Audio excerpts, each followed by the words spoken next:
today I'm here with Nick Gleeson, who's from Vision Australia. Thank you very much for joining me today, Nick. My pleasure. It's been lovely getting to know you today. When I was born, I could see perfectly. My sight was perfect. However, when I was 7.5, something happened to me that changed my life forever. I was with my mother in a supermarket just doing shopping, and I was either walking or running in front of her as we left the supermarket, and I stood on the mat which triggered the electronic automatic swinging door, which was swinging backwards and forwards as people went through. And on this particular afternoon, the door actually hit me on the side of the head, and it caused some blood and a bit of a knock to the head, but we didn't actually think much of it. A few days later, on a Sunday afternoon, I realised I couldn't see properly, and I was rushed into the eye hospital. But by the time I got to hospital, my sight had gone. I looked up into my mother's face, and that was the last thing I saw, which was pretty special. So are you able to see shadows or anything, or any filtered light or No. anything? No, I had no light perception whatsoever, which is unusual because most people have light perception. Do you feel like it's been harder because you were able to see before and now you can't, or do you think that's more of a blessing because you know what people are talking about when they mention the sun or a colour? It's always an interesting discussion point, and what I say is only, of course, my opinion. And I think no time is a good time to lose your sight, of course. However, at 7.5, I was old enough to recollect and know when you say blue or green or red. I remember seeing so many things, and yet young enough to not understand the consequences of becoming totally blind. So if I had been, say, 12 or even 13, I think that would have been far harder, because even at that age, you have an understanding of what has happened. Because total blindness, there's no getting away from it. It is, for that to happen, is a catastrophe. It's a major disability. But at 7, providing I was loved and cared for and given encouragement, it wasn't a catastrophe for me. Is it something that scared you? I think it actually probably scared me more than I realised. It's just that I went with the flow of things. So Nick, you mentioned that you're married to your lovely wife Heather. That's right. So can you just tell me about how you met her and a bit about her? Yeah, it's a little bit bizarre in that we both we played sport, and I was involved in a Paralympic sport called goalball. What actually happened was I travelled from Melbourne, where I lived, to Sydney for a goalball training camp prior to the World Games back in 1986. And within 1 minute of our training camp, I had an accident. I cut my eyebrow, had 4 stitches, and they said, "No, that's it, you're finished for the camp. You have to sit on the sideline." And it happened, I sat next to Heather, and that's history. Wow. Our relationship started that weekend. So it was meant to be. It was meant to be. So you've got 2 children together? We have 2, yeah. Belinda, who's 19, and Peter is 15, going on 25. And so they can both see? They do, yes. And your wife is vision impaired? That's right. Heather is also blind. Yeah. There was a genetic component to it, and which then meant that our children had a percentage chance of also being blind or have low vision. And that meant that both Heather, my wife, and myself were faced with quite a significant decision of won't we have children. I was quite reluctant, but Heather was absolutely insistent of having children. And as often the case, Heather was proven to be correct. And we had 2 children who were fantastic. Does Heather have a seeing eye dog as well? She does. Heather has a seeing eye dog called Zeppelin, He's a black Labrador. Wow. And he is 3 years old, and he's a bit of a nutcase at times. And you've got Unity down here. Definitely. We've got Unity, who's 3. And he's a male, Unity. He's male, despite lots of people thinking he's female. And so what has he done for you? It was interesting because most of my life I thought I'd never have a dog. Most of my life I have said with a cane you'd have to feed it, it doesn't bark, doesn't have fleas, you go home, chuck it on the floor and forget about it. I think destiny brought Unity and myself together because I was in Melbourne and I met Unity, and he had not been allocated to anyone. He was only a young dog, just about finished his training as a seeing eye dog. He seemed to really like me and I liked him, and half in jest I said, if I could have a dog, this would be my dog. And they did an assessment, and within a short time they said, Nick, he's yours if you want him. But I've grown to absolutely love Unity. He has made a huge difference. I've always known that total blindness is a major, major challenge in life. And with Unity, he minimises the challenge. He's there as my 24/7 friend. The comments about Unity are always forthcoming, how what a beautiful girl he is, or can I pat him? And of course, being at work, people aren't allowed to pat him, which is always hard to say no, but that's part of the deal with a seeing eye dog who is working, that they are working and you cannot touch them whilst in harness. Do you ever get frustrated with people trying to pat him? Or? It can be a bit frustrating, but I can also understand why they want to pat him. I appreciate when they ask, and on occasions, depending on what he is doing, I will let people pat him. But So you work for Vision Australia, Nick, so what's your role there?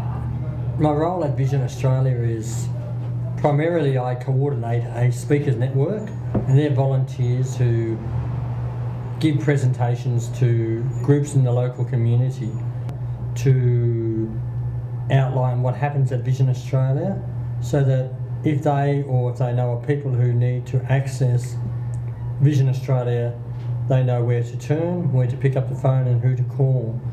And my other role is as a staff trainer, so I work with groups educating them about vision loss and how they can make a difference in the area that they work in. So, Nick, you've been in the New York Marathon 3 times.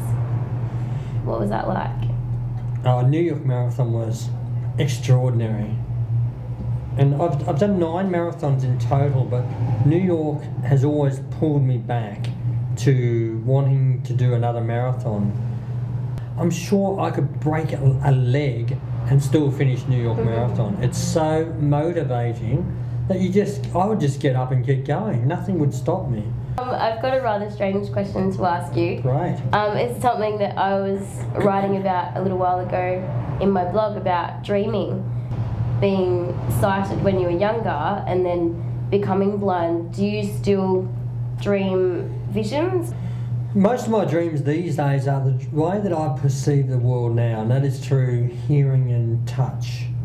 However, from time to time, and maybe 3 or 4 times a year, I will have a visual dream where I'll be sitting in the back seat of the family car looking out the window at the beautiful ocean and the waves and the foam on the waves. And how do you guys decide what to wear and things? Like, do you have coat hangers with like braille for what colours you've got, or? Well, people vary in the way that they know their clothing. In my case, most of my clothes I can tell by touch. For instance, this shirt I have here, I know because the buttoning section is so different. It's like the buttons are covered. So I know this shirt so clearly. Whereas other shirts might have stripes, or I can feel the pattern down the front of it.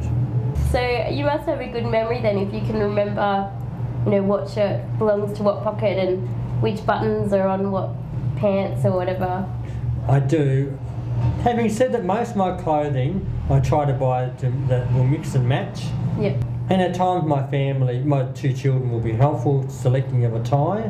So So you'd have to be pretty trusting of people then to give you advice on what you're wearing. I think being blind, you do need to be trusting of people. Have you ever had any clothing disasters where you've gone out and someone said, oh my God, what are you wearing? Most times my children have saved me, you know, from an inside-out t-shirt, but nothing terribly disastrous. But I have known other people who have worn different shoes, different coloured shoes, who have presented in the audience have said, oh, a child said, excuse me madam, or excuse me miss, you've got different coloured shoes on. So the initial response is embarrassment, but then what else can you do but laugh? Yeah. But there is quite a lot involved with being blind. You have to organise yourself, and at times that doesn't quite work as well as you hope. There obviously are hurdles to being blind. There's hurdles to all disabilities. What I have learned from quite a young age is that every human being is faced with their own hurdles. If you ask a person who's blind would they like to swap with someone who can't hear, the answer is usually no. Or a person in a wheelchair, would you like to be blind? The answer is probably no, because they realise that they're happy the way they are, they're comfortable with their disability. If you ask them whether they would like to have all their senses back, that might be a different question. Yeah. But no, happiness comes from within, and success is measured by your own expectations. So you've done a lot of things most people would think that, you know, they'd be scared of, such as skydiving and scuba diving. Can you tell me a little bit more about your experience when you went driving? But driving a car was one of those things that I wanted to try. One day we had a very, very special event where I drove a car along with another 100 people who were all blind, who could not see. I was introduced to a driving instructor called Lloyd, and when I shook his hand I felt a quiver. I sat behind the wheel and he sat next to me in the passenger seat. Now, being a nice guy, I turned to him and I said, this will be the ride of your life. And I started the engine, and I held the wheel and off I went. Now, he can see, so he has to tell me which way to go, doesn't he? So he's saying left, straight, right. Now, I don't know you people, but I think sometimes you, like Lloyd, might get mixed up with your left and right. Next thing he says, go right. But I can tell that his voice is facing left. I said, Lloyd, you mean left? He says, oh my God, go left, left, left. And I turned the wheel left just in time. The police were there that day because they had to try to make sure that every blind person who drove was safe. And they told each person, no one shall go faster than 60 kilometres per hour. I couldn't see the speedo, could I?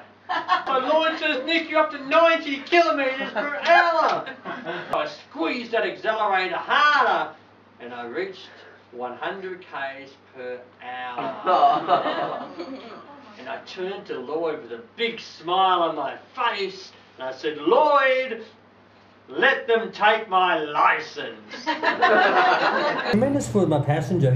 I remember when I stopped the car, he got out of his car and he rang his wife and he was just so chuffed. He was just so amazed that he had done this and he had travelled with someone who was blind. And I'm sure for him, he will always remember that as well. And I think that's what life is about. Disability can be seen as such a negative thing, and it's something that none of us want. And yet, if we work on it, it can be turned into a positive, not just for the person with the disability, but with the person who is part of that experience. I have millions more questions, but unfortunately we're out of time. Lovely, but thank you so much for meeting My with pleasure, me today. Jodie. That's It was lovely. so great to have you here. That was Joe Blogs with Nick Gleeson from Vision Australia for Can Do Ability.